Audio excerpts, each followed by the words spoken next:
जय हिंद प्यारे बच्चों, आप सभी का बिजी कैरियर ऑनलाइन क्लासेस में स्वागत है। आज की क्लास में हम लोग देखेंगे कि मनुष्य के हार नाल के बारे में जानेंगे और उसका स्वच्छ नामांकित चित्र के बारे में जानेंगे। तो हम लोग पिछले क्लास में दांत के बारे में पढ़े थे। आज हम लोग पूरे शरीर के बॉडीज़ के बारे में पढ़ेंगे कि हमारे शरीर में क्या क्या है, क्या क्या नहीं है और उनका क्या भूमिकाएँ हैं हमारे शरीर में। तो सबसे स्टार्ट करते हैं मुख। हमारे मुख से स्टार्ट करते हैं। तो हमारे मुख में आते हैं दांत। तो दांत पिछले क्लास में हम लोग जाने थे, इस बार हम लोग जानेंगे मुख में जिह्वा के बारे में। जिह्वा, जो कि जिह्वा में स्वाद कलियाँ जो होती है वो 4 प्रकार की होती हैं। जिह्वा में स्वाद कलियाँ 4 प्रकार की होती है। पहली होती है खट्टा, मीठा, कड़वा और तीता। और ठीक मुख के दांत के ऊपर एक ग्रंथि पाई जाती है जिसे हम लोग लार ग्रंथि कहते हैं। अगर हमारे शरीर में अगर लार ग्रंथि ना हो तो हमारा भोजन पचना नामुमकिन है। हम जो भोजन करते हैं उसमें लार एंजाइम जाते हैं और हमारे ये भोजन को पचाने में सहायक होते हैं।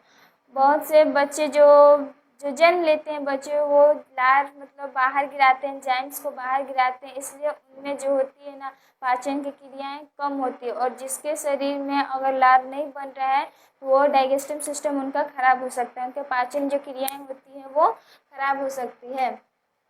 उसके बाद मुख से हम लोग आएंगे एपिग्लोटिस क्या है। जो श्वास, जब हम लोग भोजन करते हैं तो हमें हिचकी आती है। तो हमारे अंदर 2 प्रकार की नलिकाएं होती है, एक भोजन के लिए और एक पानी पीने के लिए होती है।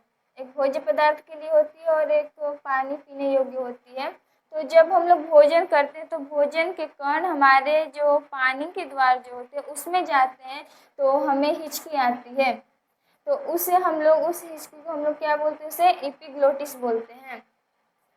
उसके नीचे ये आती है हम लोग की श्वास नली होती है। जो श्वास नली की लंबाई होती है वो 8 से 10 मीटर होती है। 8 से 10 मीटर होती है श्वास नली की लंबाई। श्वास नली के जब हम लोग आते हैं नीचे तो हमें अमाशय से भेंट होता है। अमाशय मतलब पेट।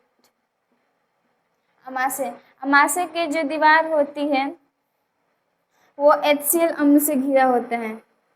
HCl हाइड्रोक्लोरिक अम्ल से हमारे अमाशय जो घिरे होते हैं, जो हम लोग भोजन करते हैं उसको पचाने में सहायक होते हैं। अगर हम लोग इसके जो द्वार होते हैं इसमें अम्ल और क्षार की मात्रा का संतुलन बना रहता है। अमाशय में एक अग्नाशय होती है। अग्नाशय से अग्नाशय रस का यह एक ग्रंथि है।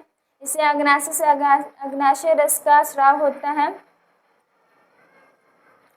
उसके बाद हम लोग आते हैं यकृत। यकृत यानी कि लीवर। यकृत हम लोग का लीवर में सूजन आ जाता है। अन्य खाद्य जैसे जंक फूड हम लोग करते हैं, मतलब तेल मसाला इत्यादि वाला चीज़ ज़्यादा भोजन करते हैं जिससे हमारे लीवर में सूजन आ जाता है। और एक लीवर की एक खासियत है, अगर आपके शरीर में लीवर बढ़ गया हो तो इसके लिए दवाई करना उतना उपयोगी नहीं होता है, लीवर अपने आप ही ठीक हो जाते हैं। उसके बाद आते हैं हम लोग छोटी आंत के बारे में, जो रसांकुर में पाई जाती है। इसकी रचना जो होती है रसांकुर जैसी होती है, उंगली के समान छोटी आंत। और उसके बाद आते हैं हम लोग बड़ी आंत। जो अंशतः भोजन पचते हैं वो छोटी आंत में। जब हम लोग अमाशय में जो भोजन, जो मुख से ग्रहण किए भोजन, वो अमाशय में आते हैं। अमाशय में से जो भोजन पचता है, अमाशय से छोटी आंत में आता है भोजन। छोटी आंत में आंशिक रूप से भोजन का स्राव होता है, इसमें जल का स्राव होता है, इसमें जल मिले होते हैं और इसमें आंशिक रूप से भोजन, पूर्ण रूप से भोजन नहीं पचता है। पूर्ण रूप से भोजन बड़ी आंत में आकर पचता है। बड़ी आंत में भोजन पचने के बाद रेक्टम द्वारा हमें शरीर से उत्सर्जित पदार्थ को बाहर निकालते हैं। और इसमें एक चीज़ आता है, बड़ी आंत के ठीक दाईं ओर अपेंडिक्स आते हैं। जो हम लोग भोजन करते हैं, भोजन के कण हमारे अपेंडिक्स में आ जाता है। इसे अपेंडिक्स भी कहा जाता है। जो आ जाने से, बढ़ जाने से इसे हम लोग को ऑपरेशन भी कराना पड़ता है, जो ये बहुत ही हानिकारक होते हैं। ऐसा नहीं कि अपेंडिक्स अपने आप होता है, सारे रोग हमारे शरीर के अंदर ही होते हैं, लेकिन सिर्फ क्या होता है ना कि संतुलन के आकार से।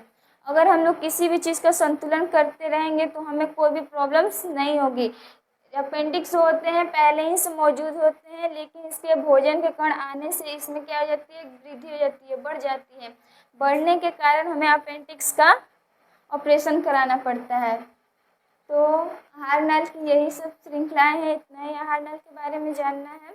अगर वीडियो अच्छा लगा तो इसे शेयर करें और इसके आगे जानने के लिए हमें सपोर्ट भी करें।